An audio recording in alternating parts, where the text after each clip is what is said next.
இந்த இஃப்தாருக்கு இந்த ரெசிபி செஞ்சிங்கன்னா அடிக்கடி செய்வீங்க. White chicken cheese packet chicken breast எடுத்திருக்கேன்.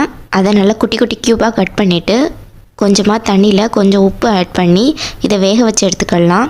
சிக்கனுக்கு நிறைய தண்ணி ஆட் பண்ணணும் இல்லை, கம்மியான தண்ணியிலே சிக்கன் சீக்கிரமாக வெந்துடும். வேக வச்ச சிக்கனை கையாலே குட்டி குட்டி பீஸாக பண்ணி எடுத்துக்கிடலாம். சாஸ் பண்ணுறதுக்கு பட்டர் கார்லிக்கை நல்லா ரோஸ்ட் பண்ணி எடுத்துக்கிடலாம். அதுக்கப்புறம் லோ ஃப்ளேமில் வச்சுட்டு 1 ஸ்பூன் மைதா, அதுக்கப்புறம் ஒரு 1/2 கப் மில்க் ஆட் பண்ணிக்கிடலாம். இது கொஞ்ச நேரத்துலேயே நல்லா திக்கனாகி வந்துடும். அதுக்குள்ளே சிக்கனை ஆட் பண்ணிக்கிடலாம்.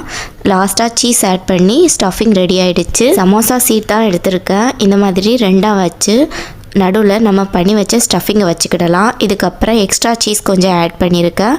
அதுக்கப்புறம் 4 பக்கமும் ஃபோல்ட் பண்ணி ஆயிலில் ஃப்ரை பண்ணி எடுத்தோம்னா சிக்கன் சீஸ் பாக்கெட் ரெடி ஆகிடுச்சு. இது இஃப்தாருக்கு சாப்பிட அவ்வளோ எம்மியாக டேஸ்டியாக இருந்துச்சு. உங்களுக்கு ரொம்ப பிடிச்ச ஃப்ரெண்டுக்கு இந்த ரீலை ஷேர் பண்ணி இஃப்தாருக்கு இந்த ரெசிபியை பண்ணி தர சொல்லுங்கள். இந்த மாதிரி ரெசிபிஸ் பார்க்கணுமா நம்ம ஃபாலோ பண்ணிக்கோங்க.